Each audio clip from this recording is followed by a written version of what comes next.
I'm Mia, a 42-year-old housewife who works. My spouse Emily, along with my in-laws, manages the family farm. My spouse, my in-laws, and our two teenage daughters make up our family, forming a six-person family. In addition, I work in the fields from early in the morning until dusk, helping to sort and export vegetables. I also take care of the majority of the housework. My spouse and I work hard, but he doesn't make a lot of money. To be honest, life is not simple. We live in our large country house, and my in-laws frequently tell us how fortunate we are to get to live in such a magnificent home at no cost. The house's size isn't particularly advantageous, except for the fact that cleaning it is a chore. In addition, my spouse spends a lot of weekends drinking with his buddies. Despite the fact that farmers don't usually take weekends off, that means I have no choice but to take over his job whenever he passes out from a hangover. I express my dissatisfaction to my husband about the waste of his modest paycheck on alcohol, which often leads to arguments. When I watch my spouse snore, I frequently wonder why I'm married into a family like this, but the fact that I had nowhere else to go is the reason I didn't file for divorce. My brother and his wife are currently residing in our family house as my parents went away prematurely. Despite this, I found solace in a small pleasure, cooking with local farmers' produce. Although their unusual appearance makes them unsellable, their taste is wonderful, so I use these ingredients to prepare recipes and desserts.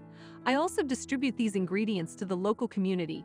They are valued by everyone, which gives me the willpower to put up with my difficult spouse and in-laws. For 20 years, I have provided for my spouse. I'm reminding myself that we can survive here, even in the worst of situations. This was my routine for a while, until one day something out of the ordinary happened. I was shocked to see that when we were out in the fields, a television crew came to do an interview. The episode appeared to be about having lunch at a farmer's house. With excitement, my mother-in-law grabbed the microphone. After giving me the instruction to make lunch, she walked upstairs to do cosmetics. As I prepared dinner and wiped the perspiration from my exposed face, the TV crew interviewed my father-in-law and husband. Since the TV crew had asked for a true representation, I arranged the table as usual. I also spread some homemade orange pound cake from yesterday. My mother-in-law soon made an appearance, sporting her go-go outfit in vivid red lipstick. This table seems so rustic. Oh no, it's awkward. Our arrangement is usually more glitzy. No, not at all. This meal is perfect. It has lots of veggies. In China, it's amazing how well the TV crew members can flatter. It may not have been their actual viewpoint, but it pleased me. We all gathered around the table following the interview, and the TV crew devoured everything while complimenting the meal. My mother-in-law, as usual, she explained the food in a silly way. Watching my mother-in-law try to appear that good was almost embarrassing. Once all the filming was complete, the TV crew started preparing to leave. Anyway, I'm relieved that everything went smoothly in the end. It was excellent. I'm grateful, ma'am. The employees came up to me as they were leaving and said, "Thank you." They seemed to be quite considerate. They were aware right away that I was the one who made the dish. Naturally, I was pleased when they consumed all of the food, but I was also rather pleased that they were aware of my efforts. For the first time in a long time, it warmed my heart. After the interview, her phone rang nonstop, and her family and neighbors were ecstatic when the show aired on TV 6 weeks later. They edited out most of the sequences involving the spouse and in-laws, creating an unusual shift in focus that highlighted the cuisine and the veggies themselves. Still, they were giggling for a long time over having been on television. But 3 months following the TV appearance, my spouse made a shocking revelation. I'd developed feelings for someone else. "Divorce me, please." The sudden admission surprised me, and I became completely blank. My spouse talked despite my inability to speak. At the bar, a girl made her approach towards me. "You know, she happened to catch me on TV. Are you implying that you are unfaithful to me?" My spouse sighed as I asked in a shaky voice, "No, that isn't how it is. Not yet, that is. What do you mean?" She said she couldn't be with a married man when I asked to date her. I mean, isn't she amazing? I therefore wished to address her emotions. "I believe fate is playing a role. You know how self-centered you are, don't you? This is absurd." My husband's foolish remarks were about to blow my top. Abruptly, my mother-in-law materialized and expressed her opinion. "Please just get a divorce. I've always believed that Emily is not suitable for a woman like you. Envy is unsightly. Give up? How come? Feeling jealousy? Aside from that, you're not even able to conceive a boy. Emily clearly deserves a younger, submissive wife who is still capable of bearing children." Oh, whim! Behind her was my father-in-law, who had materialized in an instant, nodding and smiling. My spouse looked at me in complete disbelief and said, "You can even take the kids with you if you want." How come? I want to start our relationship with her again. You are really daring. Until the kids graduate from junior high school, I will transfer the child support payments. They're getting married soon, so attending high school or college won't be a waste of money, right? In a haughty manner, my spouse suggested the worst scenario. I felt like I had to run from the house because of my overwhelming nausea. He could so easily get rid of his daughter, who had bladder issues. It is repulsive. No matter how I proceed, I will cause harm to my girls. Most importantly, how will my daughters, myself, and I live going forward? Curling up in despair, I was dizzy from the hopeless situation. "Mom, my daughters showed up with a yell. Oh, have they already learned about the divorce? I apologize, ladies, it may all be my fault." I responded with a tone that conveyed a direct attack on me. My younger daughter then said, "Mom, no," with tears in her eyes. "You are not to blame. Such a family is not necessary. Let's go. I don't care." My eldest daughter proceeded to massage my back. Also me. The way that dad gets aroused about a younger girl is repulsive. Grandma is the worst. She's been mistreating you for a long time. They are not worthy of us. Let's just get out of here. The three of us alone. I started to cry as I sensed my girls' support.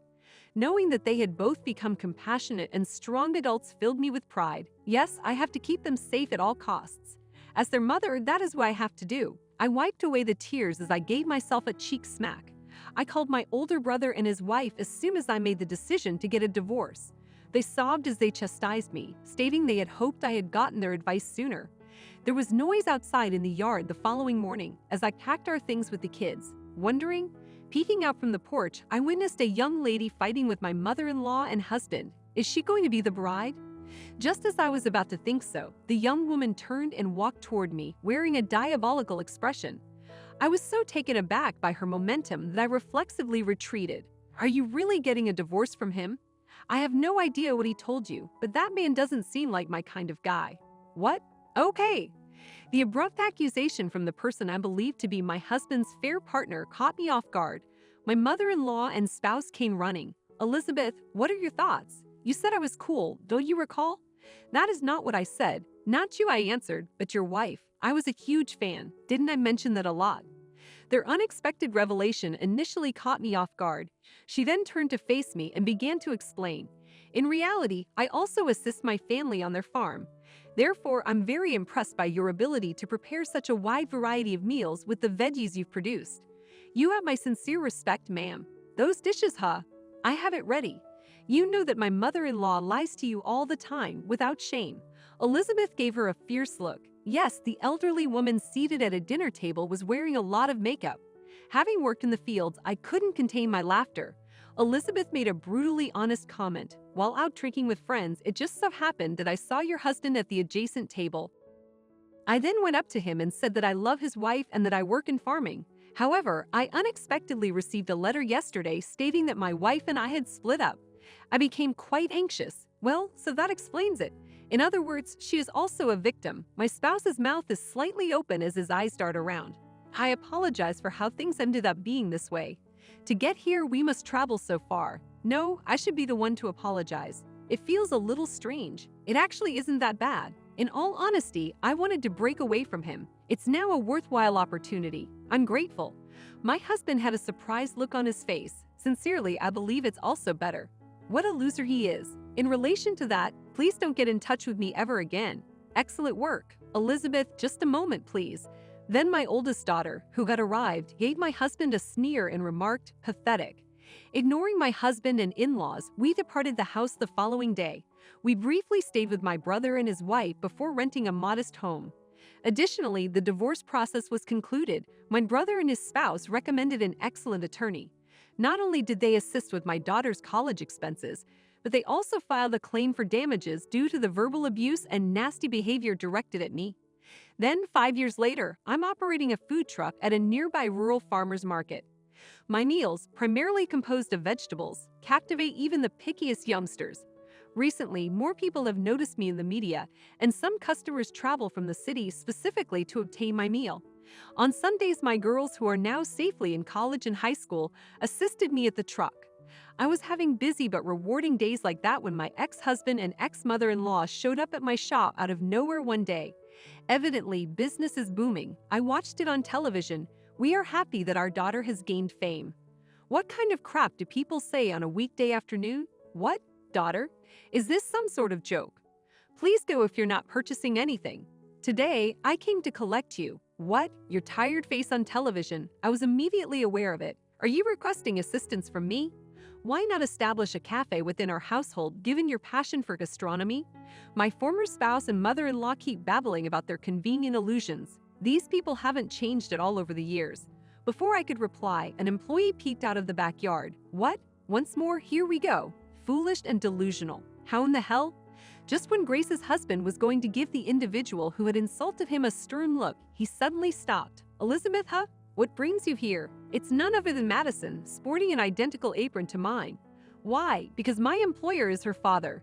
This unexpected turn of events has left them even more astonished, and I smirk as we exchange glances. The funny thing is that I ran into her at the neighborhood grocery store after our divorce, giggling at the irony. We quickly grew close to one another. In the interim, Elizabeth's parents hired me.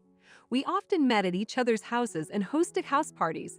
Everyone always gave my meals a lot of praise, and 3 years ago, I made the decision to launch my own food truck. Since then, the company has grown by opening franchises in other states. I even began selling things online, and it's doing really well. I am delighted to say this on account of the affluent goddess you all relinquished. My family is safe. Oh no, Elizabeth. To me, you are the goddess of prosperity. My former spouse was even more astounded, observing the two of us teasing and laughing. This is your moment to act. Emily, I've heard that someone tricked you into getting married. Did you receive your money back? Oh, why would you do that? My former spouse becomes palpable. His eyes were soiled everywhere. Regrettably, you mistakenly thought you could deceive me into thinking I lacked knowledge and that we ought to make amends. My neighbor and I are still on good terms. When I asked them, they happily agreed to supply ingredients to my shop. They also tell me everything I need to know about you. And I tell them the one thing that I really want them to know, all while grinning.